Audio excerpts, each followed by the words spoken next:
সুপ্রিয় অষ্টম শ্রেণীর প্রিয় শিক্ষার্থী বন্ধুরা, আশা করি তোমরা সকলে ভালো আছো। তোমাদের দৈনন্দিন কাজে বাস্তব সংখ্যা দ্বিতীয় অধ্যায়ের সমাধান করতে যাচ্ছি আমরা। সমাধান করার জন্য আমাদের 27 পৃষ্ঠ ও 28 পৃষ্ঠ অঙ্ক সমাধান করার জন্য আমাদের প্রয়োজন হচ্ছে পূর্ণ সংখ্যা ও মূলদ সংখ্যা, যেটা তোমরা স্ক্রিনে দেখতেছো। পূর্ণ সংখ্যা কাকে বলে? পূর্ণ সংখ্যা হচ্ছে শূন্য সহ সকল ধনাত্মক ও ঋণাত্মক সংখ্যাকে পূর্ণ সংখ্যা বলে। শূন্য সহ সকল ধনাত্মক ও ঋণাত্মক অখণ্ড সংখ্যাকে পূর্ণ সংখ্যা বলে। ধরো -4, -3, -2, -1, 0, 1, 2, 3, 4 ... এগুলো সবগুলো কেবল হয় পূর্ণ সংখ্যা। -1, -3, -2, -1, 0, 1, 2, 3, 4 আরো আছে, সবগুলোকে পূর্ণ সংখ্যা বলে। অর্থাৎ শূন্য সহ সকল ধনাত্মক ঋণাত্মক, ধনাত্মক মানে হচ্ছে প্লাসের, ঋণাত্মক মানে হচ্ছে মাইনাসের, শূন্য সহ সকল ধনাত্মক ঋণাত্মক অখণ্ড সংখ্যাকে পূর্ণ সংখ্যা বলে। মূল সংখ্যা, যে সংখ্যাকে p/q আকারে প্রকাশ করা যায় তাকেই মূল সংখ্যা বলে। যে সংখ্যাকে p/q আকারে প্রকাশ করা যায় তাকে মূলদ সংখ্যা বলে। অর্থাৎ যে ভগ্নাংশকে p/q আকারে প্রকাশ করা যায় তাকে মূল সংখ্যা বলে, যেখানে কিউটা অবশ্যই 0 সমান হবে না। কিউটা অবশ্যই কি হবে না? 0 সমান হবে না। মনে রাখতে হবে, কিউটা অবশ্যই কি হবে না? 0 সমান হবে না। অর্থাৎ কিউটা 0 থেকে বড় হতে হবে। 0 সমান হবে না মানে কি? 0 থেকে বড় হতে হবে, মাথায় রাখতে হবে। p/q যদি আকারে প্রকাশ করতে পারি কোনো ভগ্নাংশ, তাহলে সেটা হবে মূলদ সংখ্যা।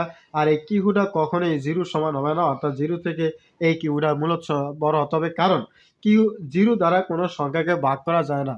0 দ্বারা কোনো সংখ্যাকে ভাগ করা সম্ভব নয়। অষ্টম শ্রেণীর শুধু মনে রাখি, 0 দ্বারা কোনো সংখ্যাকে ভাগ করা সম্ভব নয়, এই জন্য এটা কি না? মূলদ সংখ্যা না। তাহলে মূলদ সংখ্যার মধ্যে এই পূর্ণ সংখ্যাও পড়ে, কারণ পূর্ণ সংখ্যা এবং সকল ভগ্নাংশকেই আবার মূল সংখ্যা বলে। শূন্য মূল সংখ্যা, তাহলে সসীম দশমিক সংখ্যা ও পৌনঃপুনিক দশমিক সংখ্যাকেই মূল সংখ্যা বলে। এটা আমরা বলতে পারবো।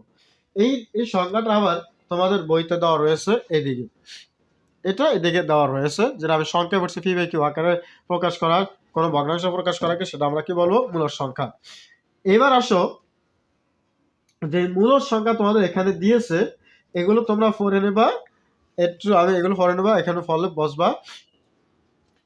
এখানে আমি যেটা বলে দিয়েছি p/q, এই যে p/q হচ্ছে পূর্ণ সংখ্যা এবং q সমান 0 এখানে দেওয়া আছে, তাদেরকে শুধু আমরা মূল সংখ্যা বলবো। অর্থাৎ পূর্ণ সংখ্যা, আমি প্রথম বলছি যে পূর্ণ সংখ্যা কাকে বলে? পূর্ণ সংখ্যা হচ্ছে সকল শূন্য সহ সকল ধনাত্মক ও ঋণাত্মক অখণ্ড সংখ্যাকে পূর্ণ সংখ্যা বলে। আর এই পি আর কিউ হচ্ছে পূর্ণ সংখ্যা। পি ও কিউ কি? পূর্ণ সংখ্যা, যেখানে কিউটা হচ্ছে 0 থেকে বড়, অর্থাৎ 0 সমান 9 কিউ, এরকম হলে আমরা সেটাকে মূল সংখ্যা বলবো। প্রশ্ন, শূন্য কি মূল সংখ্যা? ইয়েস, শূন্য মূল সংখ্যা। যে কোনো পূর্ণ সংখ্যা কি মূল সংখ্যা? ইয়েস, যে কোনো পূর্ণ সংখ্যাই মূল সংখ্যা। সসীম দশমিক সংখ্যা কি মূল সংখ্যা? ইয়েস, সসীম দশমিক সংখ্যাও মূল সংখ্যা, কারণ এখানে সংখ্যার মধ্যে দেওয়া আছে শূন্য সকল পূর্ণ সংখ্যা, সসীম দশমিক সংখ্যা এবং পৌনঃপুনিক সংখ্যাই হচ্ছে মূল সংখ্যা।